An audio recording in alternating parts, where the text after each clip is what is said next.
만나서 반갑습니다. 오늘 제43강 교회의 권한 또는 교회의 권세라고 합니다. 이 말씀을 전가하도록 하겠습니다.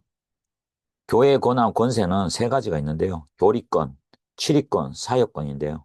이것이 바로 자유민주주의에 있는 상권, 입법권, 사법권, 행정권에 대한 근거가 되는 것입니다. 그래서 첫 번째는 교리권, 교훈권, 선지자직인데요. 교회의 권한은 철저하게 하나님 말씀인 성경에 의존하는 권한입니다. 그러므로 교회의 권한은 무한한 것이 아니며 하나님 말씀에 종속되며 말하자면 그 안에 포함되는 것입니다. 이러한 칼빈의 주장은 성경의 권위보다 교회의 권위를 우위에 뒀는 로마 카톨릭의 교회와 상반되는 것입니다. 칼빈은 성경의 권위를 최우위에 두었으며 감독이나 지방교회 회의나 세계교회 회의나 결정은 성경에 일치할 때만 그 권위와 권세를 가진다고 보았습니다. 칼빈은 교회의 권위를 성경의 권위에 종속시켰습니다.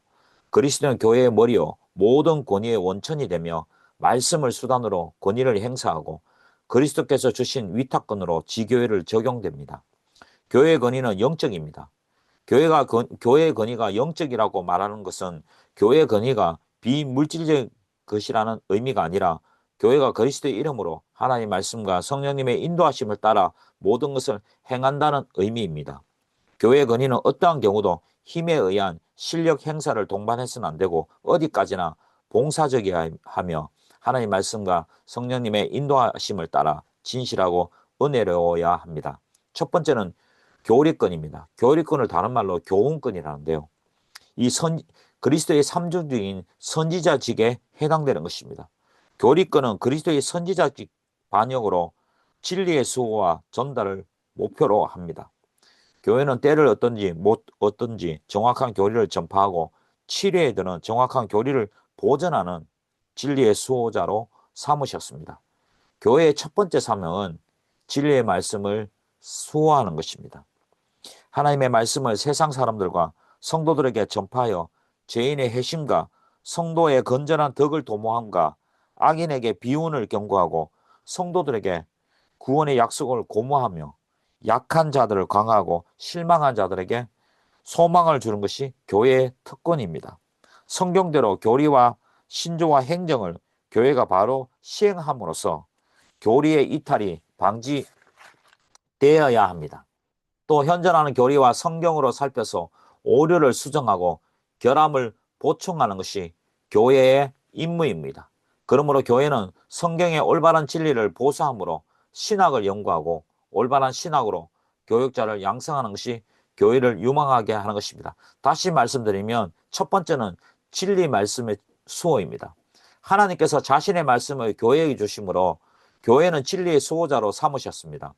적대 세력이 크게 왕성한 중에 교회는 경성하여 신적 진리가 지상에서 소멸되지 않도록 그 진리의 보고인 성경의 순전히 또는 완전히 보존되도록 신실하게 수호하여야 합니다. 두 번째는 하나님의 말씀을 전파하는 것입니다.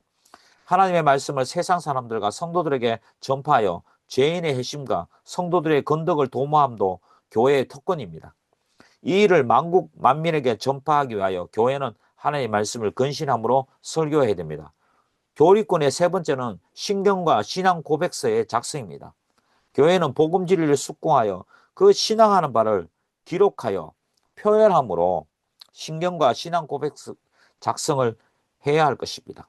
이런 교리적 표준들은 교회 회원들 중에 신앙의 명확한 개념을 일으키고 외인들에게는 그것의 신앙을 이해를 가능케 할 것입니다. 그리고 이것들에 의해 진리가 대대로 보존하며 이단들에 대항하여 변정해야 할 것입니다. 그러니까 신경과 신앙고백서, 웨스트 신앙고백서, 하일델 베르그하고 도르트 신경하고 그리고 스위스 제2 신앙고백서 등등 이런 것들은 우리가 신앙의 명확한 기준을 삼고 또한 외인들에게 그것을 바르게 이해하고 또한 이단들에 대해서 진리를 변정하기 위해서 신경과 신앙 고백서를 반드시 작성하고 우리의 고백서를 읽고 묵상하고 습득해야 하는 것입니다. 네 번째는 신학 연구의 장려입니다. 교회는 현존 진리의 지식과 교의들을 비평적으로 살펴서 오류가 있거든 수정하고 결함을 발견하며 보충하는 것이 교회의 임무입니다. 교회는 반드시 학문적인 연구를 통하여 생명의 말씀을 보다 더 심오한 지식과 보다 더 탁월한 이해를 추구해야 할 것입니다. 교회의 같은 추구는 진리 자체가 하나님이 계신 사실과 장래 사역자들의 양성을 필요에 응하여 패할 수 없는 일입니다. 교회는 그 다음의 세대의 교사들과 목사들의 훈련을 시행하며 선도할 의무가 아래에 있습니다. 두 번째는요, 치리권입니다.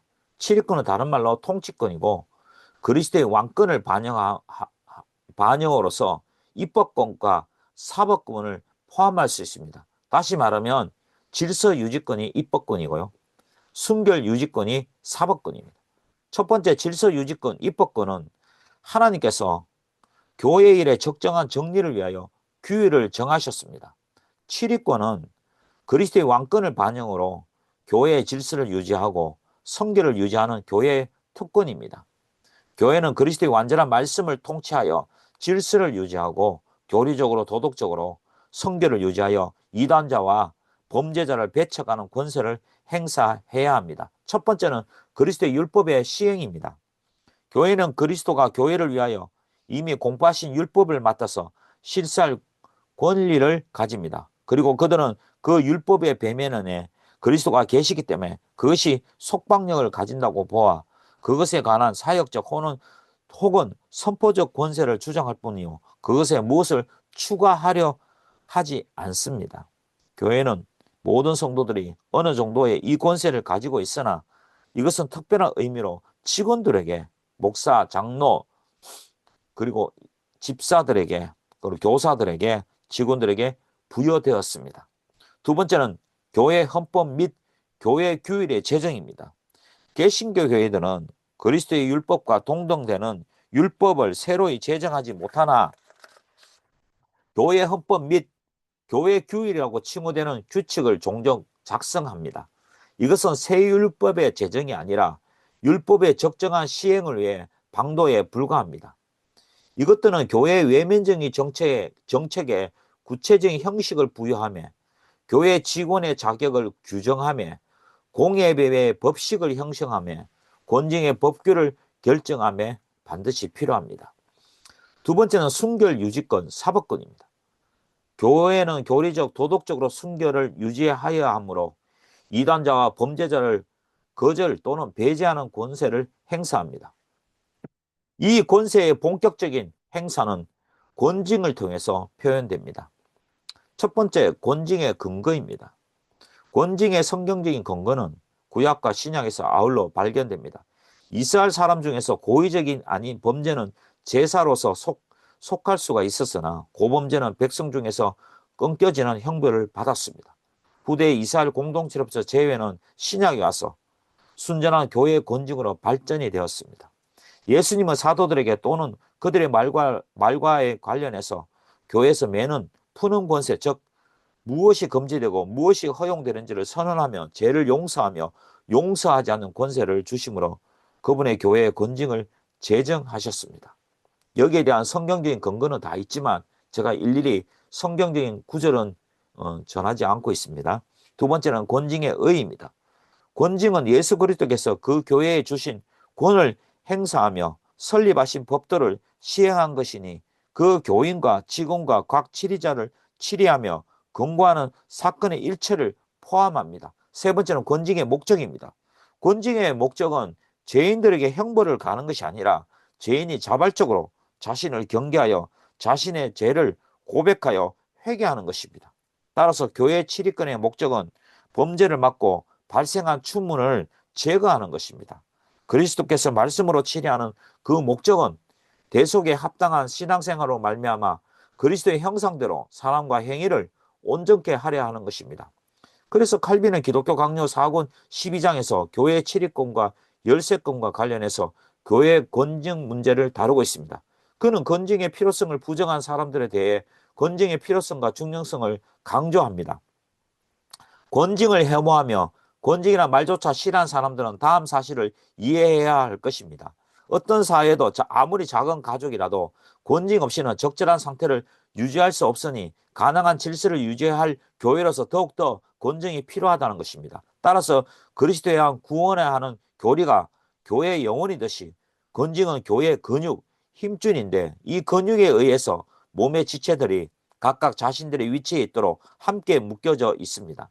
권징은 그리스도의 교훈에 반대하여 날뛰는 사람들을 억제하고 길들이는 굴레와 같으며 나태한 사람을 고무하는 박차와 같고 더욱 심각한 타락에 빠진 사람들을 그리스도의 영으로 유화함으로써 부드럽게 징벌한 아버지의 매와 같습니다. 그리스도께서 명령하시고 경건한 사람들이 항상 사용한 시정책은 이 권직뿐입니다. 교회의 권직은 열쇠의 권세와 영적인 치리권에 의존한다고 강조하였습니다. 넷째는 권직의 시행입니다.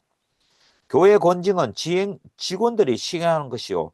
통상한 회원들은 필요에 초청되며 협력하는 데 있을 뿐입니다.